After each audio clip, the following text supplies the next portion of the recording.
Dando continuidade às nossas aulas de lógica de predicados, hoje nós veremos como fazer um mapeamento de uma sentença em língua natural para a lógica de predicados.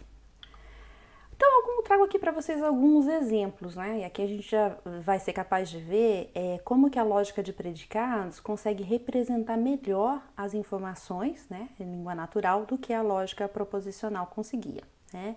Então, aqui a gente tem algumas sentenças. Então, no primeiro caso, eu digo, olha, se Ana é mãe de Maria, então Maria não é mãe de Ana, tá? Na lógica proposicional, o que a gente conseguia fazer? O Ana é mãe de Maria, vira P, não é? E Maria é mãe de Ana, vira Q.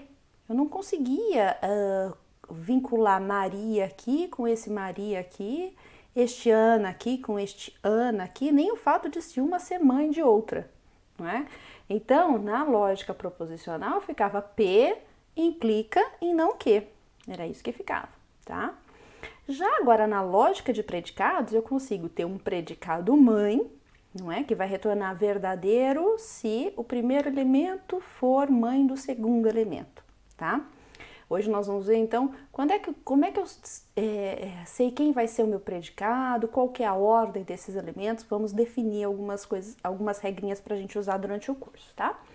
Mas aqui, então, eu estou definindo o predicado mãe, né? Ele vai ser verdadeiro se a Ana for mãe de Maria, né? Nessa instanciação que a gente tem aqui. Então, isso daqui é um predicado, então me retorna verdadeiro ou falso. Isso daqui está implicando, aqui nesse lado direito da implicação, ao não, tá vendo? Aqui está o conectivo, né? Não. Mãe, Maria, Ana, tá vendo? Eu vejo, então, olha, eu sei que é o mesmo predicado e eu sei que são os mesmos elementos. Tá vendo como isso faz mais sentido do que isso daqui na lógica proposicional?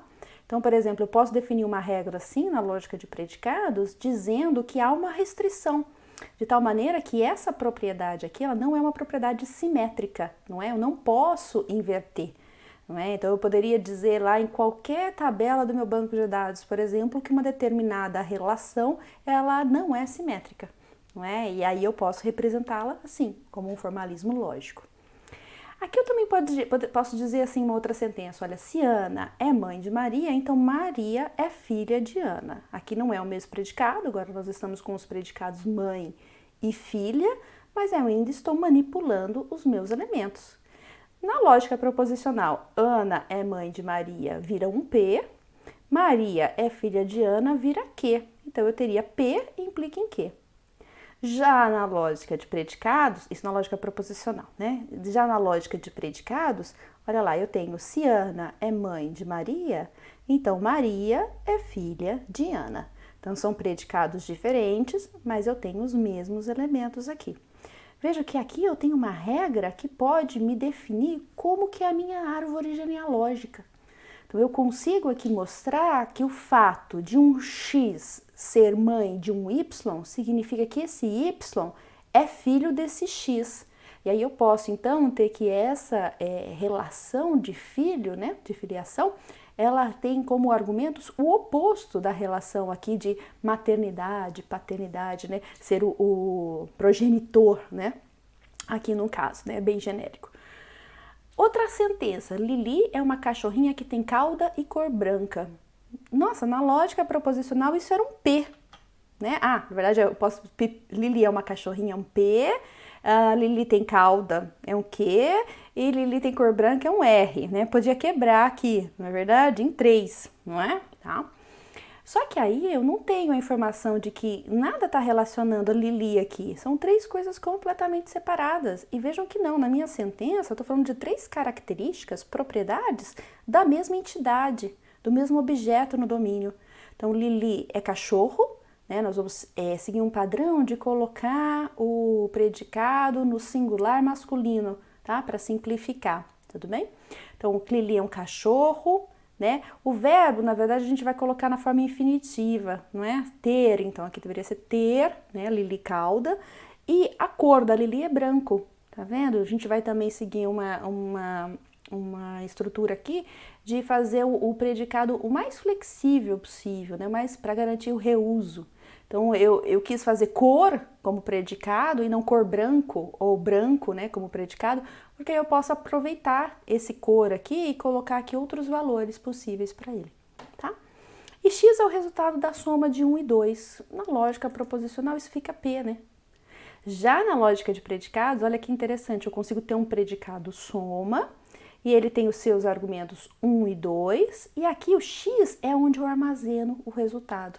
Então, eu posso criar uma regra na minha lógica proposicional, já pensando aqui na lógica de predicados, já pensando aqui em Prolog, de tal maneira que eu defino como esse soma é calculado.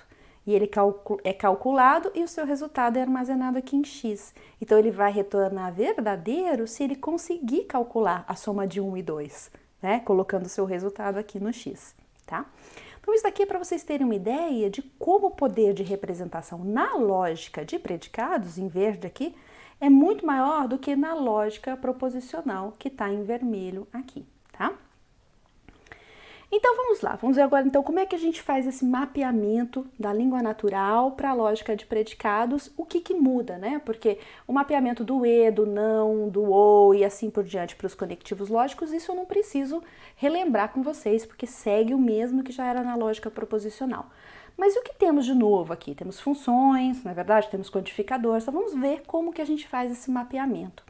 Então, as funções, lembra, elas são usadas quando a gente quer gerar ou retornar um objeto a partir de outros objetos. Então, por exemplo, se eu tenho a função mãe João, vai retornar um elemento do domínio que é a mãe de João. Se eu tenho a função quadrado 2, vai retornar um elemento do meu domínio que corresponde ao quadrado do número 2.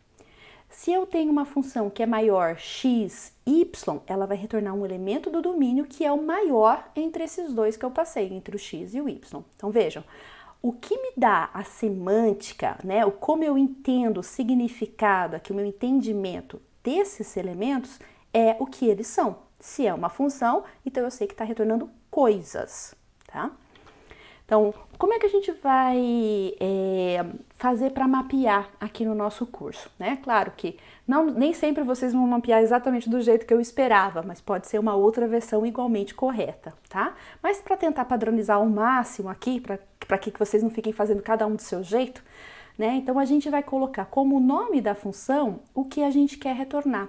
Então, se eu quero retornar a mãe, o quadrado e o maior, então eu coloco isso como nome da minha função. E aí os argumentos vão aparecer na ordem que tiver lá na minha sentença, né? Então, se eu tiver assim, olha, o maior valor entre x e y, então a sua função vai ser maior, e aqui, como argumentos, eu vou pôr x e depois y, tá? Só para ter uma padronização mesmo. E os predicados? Os predicados, lembra, a gente usa quando a gente quer retornar um valor verdade a partir de outros objetos. Então, eu quero fazer afirmações, asserções sobre os meus elementos do domínio. Então, eu vou retornar verdadeiro ou falso. Então, lá, as mesmas ou versões similares, né, parecidas das funções que vimos anteriormente, agora como predicados. Veja, mãe, Ana, João é um predicado que vai retornar verdadeiro se a Ana for mãe do João e falso caso contrário. Quadrado 2x é um predicado que vai retornar verdadeiro se ele conseguiu calcular o quadrado do número 2 e atribuir o valor lá no x. Maior x e y vai retornar verdadeiro se x for maior que y e falso caso contrário. Tá vendo? Então, de novo, a semântica dessas minhas sequências aqui depende de como elas estão sendo usadas, se como predicados ou como funções, tá? Sugestão aqui, a gente vai colocar o verbo ou a propriedade como o predicado, o nome do predicado. Né? Então, a propriedade ser mãe, a propriedade quadrado, a propriedade maior, ou a propriedade lá, o verbo ter, né? Tipo Lili lá que tem cauda, ter Lili cauda, tá? Vamos sempre tentar colocar, padronizar para o verbo no infinitivo, tá? E os argumentos na ordem que eles aparecem. Se for um verbo, vai ser sujeito, objeto, complemento. Então, por exemplo, a Lili tem cauda grande, né? Então, eu poderia ter o predicado ter. Primeiro argumento, Lili, que é o sujeito. Segundo argumento, cauda, que é o objeto, né? E o complemento, né? Uma propriedade aí grande, né? Poderia ser o terceiro elemento aí do meu predicado. Como é que a gente mapeia os quantificadores? Então, agora nós já vimos lá funções, predicados, uma padronização para a gente seguir nesse curso. E como é que a gente vai mapear os quantificadores, não é? O quantificador universal, ele tem a ideia do para todo, não é? Quando a gente fala para todo na lógica, significa todo mundo, sem exceção. Então, quando eu tiver na minha língua natural tudo, cada, todos, nesse caso eu vou mapear para um para todo X, tá certo? Com um quantificador universal.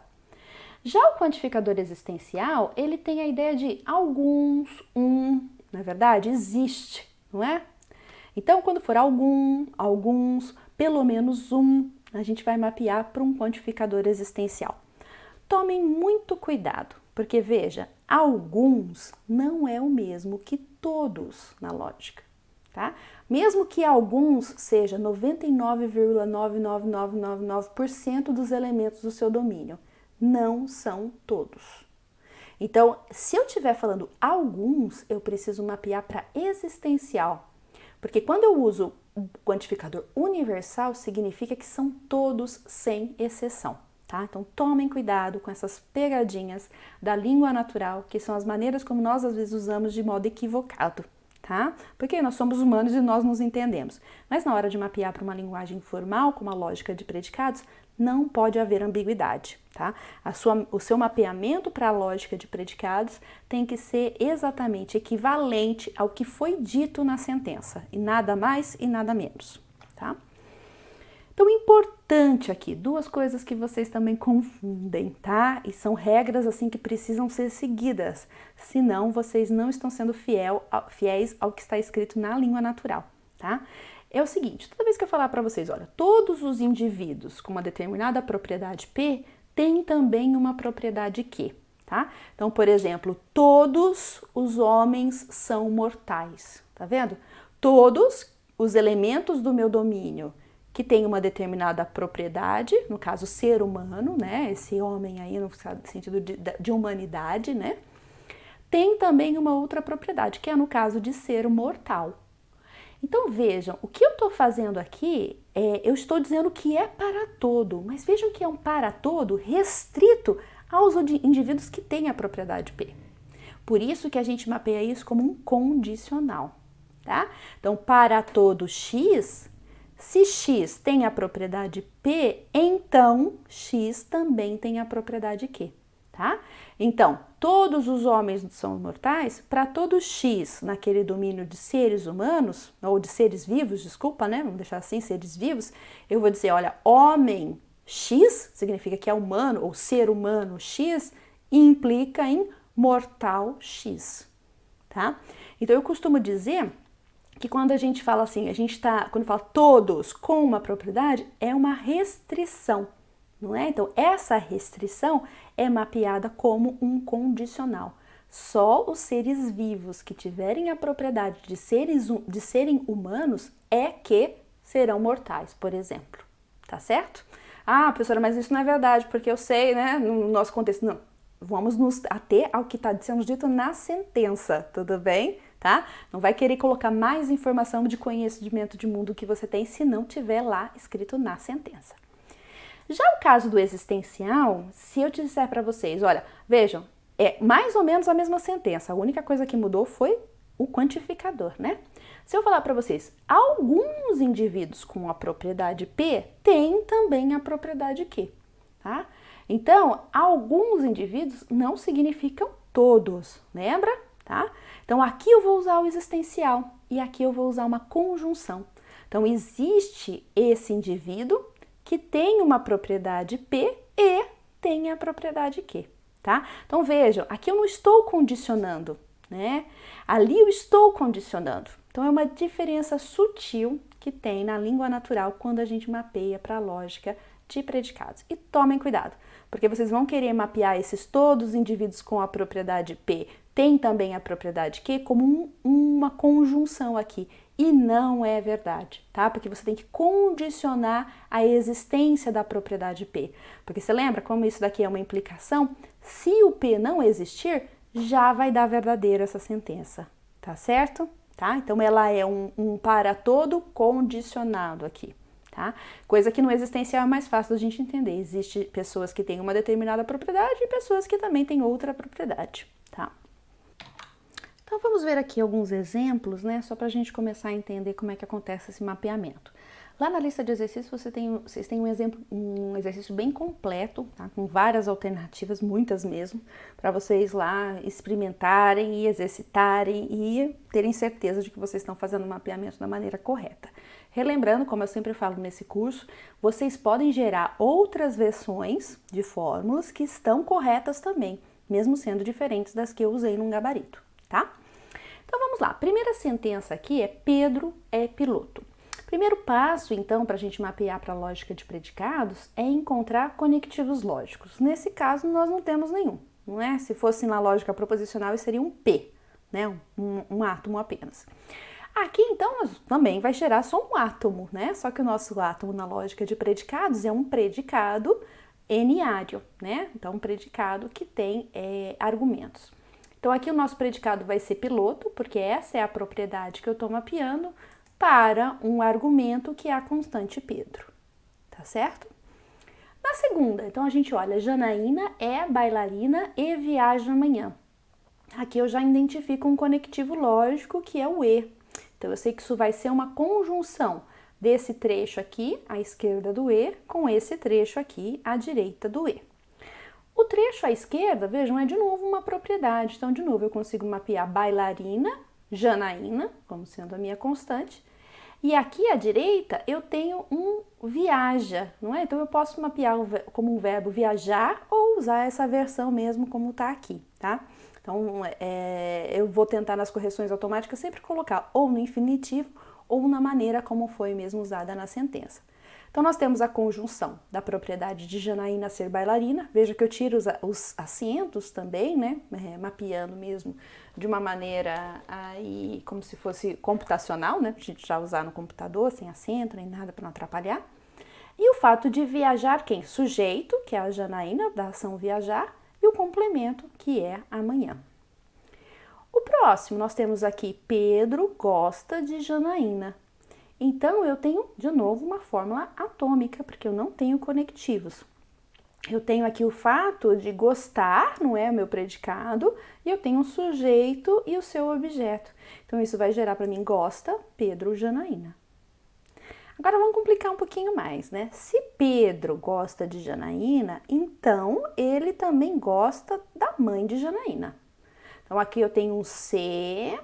Então, tá vendo? Eu vou ter um condicional, né, uma implicação. Vou ter o gosta Pedro Janaína, que nós já fizemos anteriormente como antecedente da implicação. E o consequente da implicação vai ser, de novo, gosta. De novo, Pedro sendo o sujeito que gosta, só que ele gosta de quem? Da mãe da Janaína. Aí, aqui a gente se pergunta, esse mãe de Janaína é predicado ou é função? Esse mãe de Janaína está retornando quem é a mãe da Janaína no domínio, então é função. Então a nossa fórmula vai ficar assim, gosta Pedro Janaína, implica em gosta Pedro, olha aqui a função, mãe de Janaína, tá? Lembrando, dentro dos nossos predicados e das nossas funções, só podem ocorrer termos. Então aqui dentro do predicado gosta, eu tenho o termo que é uma constante e eu tenho um termo que é uma função. E essa função tem como aqui o termo, um argumento dela, o termo que é uma constante. Tudo bem? Todos gostam da Janaína. Vejam, todos. Lembra? Quando a gente vê um todo, isso vai ser mapeado para um para todo, um quantificador universal. Então, a gente vai ter um para todo X, vai ter o gosta, não é? Da Janaína. Quem é o sujeito e quem é o objeto desse gostar? Olha, todos gostam da Janaína. Então, todo mundo no meu domínio vai ser o sujeito do gostar e Janaína vai ser o objeto. Por isso que eu mapeei assim. Para todo X, gosta esse X da Janaína. Tá vendo? Tá? Então, se o X é a mãe dela, se o X é o Pedro, se o X é... Todo mundo do domínio vai gostar de Janaína, porque eu disse que todos gostam de Janaína. Algumas pessoas não gostam de Pedro. Algumas, lembra, a gente mapeia para existencial, tá? Então aqui eu tô sempre no domínio de ser humano, né? Quando eu tenho aqui, quando a gente usa os quantificadores, eu tenho que dizer quem é o domínio desse x. No caso aqui eu tô usando dos seres humanos ou seres vivos, que seja, aqui não vai fazer diferente. Então algumas pessoas quer dizer que existe x que não, olha aqui o conectivo lógico de negação, né? Não gosta x de Pedro. Tá vendo? Todos gostam da Janaína e alguns não gostam do Pedro. E todo filho é mais novo que seus pais, tá? Aqui a gente tem que ir por partes, né? Pra gente não se confundir. Primeiro que é esse todo, veja, de novo eu vou ter um para todo x.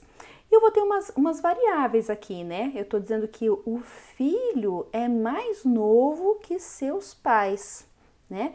Então eu tenho o todo filho, então filho vai ser uma variável, vai ter uma propriedade de ser mais novo esse filho do que os seus pais, para todos os seus pais. Então eu tenho um todo filho aqui e eu tenho seus pais, não é? Então quer dizer, para esse filho vai existir alguém que é mais velho que ele. Então é assim que a gente mapeia, ó. Para todo filho existe um pai, não é? Tá vendo? E quando eu falo existe, podem ser mais, não é? Pode ser o pai e a mãe, não é? Se você está pensando só dos que ainda estão vivos, então talvez já não tenha mais um pai ou uma mãe, então um só deles já vale. Então eu tenho, olha, de tal maneira que eu tenho a propriedade filho, né? E aqui eu usei as variáveis mais para facilitar a gente ver. Então todo filho, não é? Então F é filho de P, tá vendo? Aqui eu estou fazendo a relação entre eles. Vai implicar então que é mais novo quem? O F do P. Veja, o mais novo aqui eu poderia ter quebrado mais, né, que fica meio estranho quando é mais novo, né? Mas poderia ter mais FP novo, tá? Tudo bem? Novo seria uma constante aqui, tá? Então aqui a gente tá vendo, quando eu falo todo filho é mais novo que seus pais, é aquele condicional, né? Aquela coisa que eu digo, olha, todo mundo que é filho, veja, não vale para todo mundo, vale só para quem for filho. Para quando F é filho de P, aí eu posso garantir que F é mais novo que P. Os filhos biológicos aí, falando, né, das leis da natureza, tá? Veja que se fosse um E aqui, ó, porque, né? Se fosse um E aqui, ó, estranho isso, né? Porque como é que eu estaria aí atrelando, condicionando o fato do filho ser mais novo que seus pais? Tá? Então a gente quer fazer esse condicional, essa implicação aqui, ó, condicionada. Sempre que o F for filho de P, então o F é mais novo que o P. Tudo bem? Tá certo? Então tá joia, pessoal. Espero que vocês tenham entendido um pouco, né, dessa aula de hoje. O mapeamento da língua natural para a lógica de predicados é uma das coisas mais difíceis, assim, uma das maiores dificuldades que os alunos têm. Então, vão lá, façam os exercícios da lista, tá? Se questionem se o que vocês estão usando ali é uma função ou é um predicado, tá? Verifiquem se faz sentido depois que vocês fizerem a fórmula, tá? Se vocês estão usando todos os elementos da maneira correta, tá joia? Até a nossa próxima aula.